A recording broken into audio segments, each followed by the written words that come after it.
네, 우리 사회가 미혼모 문제에 대해 관심을 갖기 시작한 게 제법 됐죠. 그런데 미혼모뿐만 아니라 미혼부도 있습니다. 특히 미혼부는 자녀 출생 신고가 어렵다는 게 문제입니다. 네, 그래서 미혼부의 자녀 출생 신고 절차를 간소화한 이른바 사랑이법이 시행된 지 벌써 5년째가 됐습니다. 그런데도 여전히 미혼부가 자녀 출생 신고를 하기가 쉽지 않다고 합니다. 어버이날 더 마음 아픈 미혼부들의 사연, 박은주 기자입니다. 경기도 이천에서 병원 주차관리 요원으로 일하는 송창순 씨. 5살 딸을 홀로 기르는 미혼부입니다. 수혜야, 송수혜, 반갑습니다. 개인 사정으로 혼인신고를 미루던 상황에서 수혜가 태어났고 출산 우울증에 시달리던 아내는 어느 날 집을 나갔습니다. 어머니가 이렇게 가스불을 밥 하려고 올려놓은 건 제가 주로 여기 치매를 앓고 계세요. 불 같은 거는 거의 못 만지게 하고 있는데. 이 치매 노모와 딸을 홀로 책임져야 하는 현실이 버겁지만 가장 힘든 건 수혜의 출생 신고를 할 수 없다는 사실입니다. 미혼부니까 너무 못해. 그거죠. 쉽게 얘기해서 엄마는 할 수 있어요. 엄마는. 왜? 내가 낳았으니까. 근데 아빠는 자격이 없는 거죠. 이 가족관계 등록법에 따르면 혼외자의 경우 출생 신고는 친모가 하는 게 원칙인데요. 이 수혜의 경우 엄마가 열흘락을 끊은 상태라 출생 신고를 할 수 없었습니다. 아빠가 출생 신고를 할 수는 있지만 미혼부인 경우 절차가 까다로워 사실상 불가능했는데요. 결국 수혜는 주민등록번호도 의료보험도 없는 서류상으론 세상에 없는 아이로 살고 있습니다. 열이 나면은 진짜로 저 옷 홀딱 벗고 찬물 다 끼얹고 애기 안고 있었어요. 열 시키려고. 3, 4천 원이면 될 소아과 진료비, 수혜의 경우엔 4만 원이 훌쩍 넘는데요.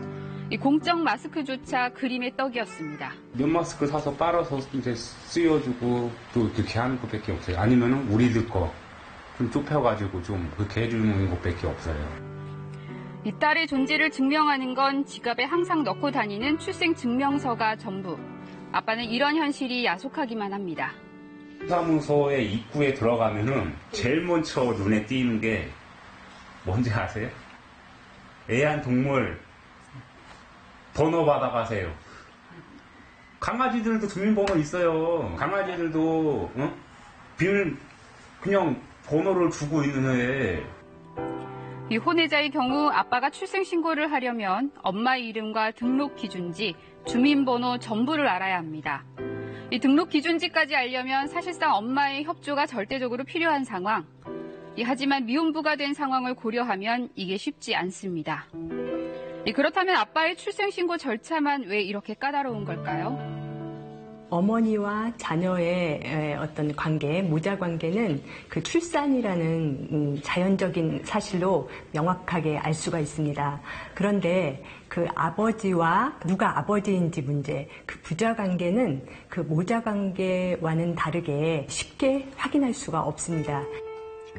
특히 친모가 다른 남자와 혼인을 한 상태일 경우 생부가 아닌 친모의 남편을 아이의 법적 아버지로 규정하는 현행법도 이 미혼부의 출생신고를 어렵게 하는 또 하나의 이유입니다. 혼인한 여자가 남편 아닌 다른 남자와 사이에 자녀를 낳더라도 아이의 자녀는 남편의 법률상 자녀로 추정됩니다. 단 하나의 예외는 친생 부인의 판결을 통해서 남편과 자녀 사이에 부자관계가 없음을 확인하는 판결을 받아야 부자관계가 정리될 수가 있는데 상당히 어려운 절차입니다. 친생 부인, 즉 법률상 아버지가 그 아이는 내 아이가 아니다라며 소송 절차를 밟아줘야 하는데 이 아내의 혼외자를 위해 이런 수고로움을 감당하는 경우는 거의 없습니다. 2015년 친모의 인적 사항을 모를 경우 미혼부가 출생신고를 할 수 있게 한 이른바 사랑이법이 생기면서 문이 조금 열리긴 했는데요. 어머니의 인적사항, 이름, 주민등록번호, 등록 기준지를 모르는 경우에 가정법원의 확인을 받아서 미혼부가 자녀에 대한 출생신고를 하도록 규정하고 있습니다. 이 엄마가 누군지 모르지만 친아빠가 맞다. 이 사실을 이 법원이 유전자 검사 등을 통해 확인하는 과정을 거칩니다. 하지만 엄마의 이름이라도 아는 경우엔 아빠의 출생신고는 또다시 불가능해지는데요. 이 사랑이법의 실효성이 떨어지는 이유입니다. 뭐가 해결된 법안이란 건 아니에요. 그냥 응급조치라는 거지. 사랑이법 적용할 수 있는 아이들은 25%밖에 안 되고요. 그럼 나머지 75%는 그냥 기존과 똑같다라는 얘기이고요. 그리고 또 사랑이법도 소송이에요.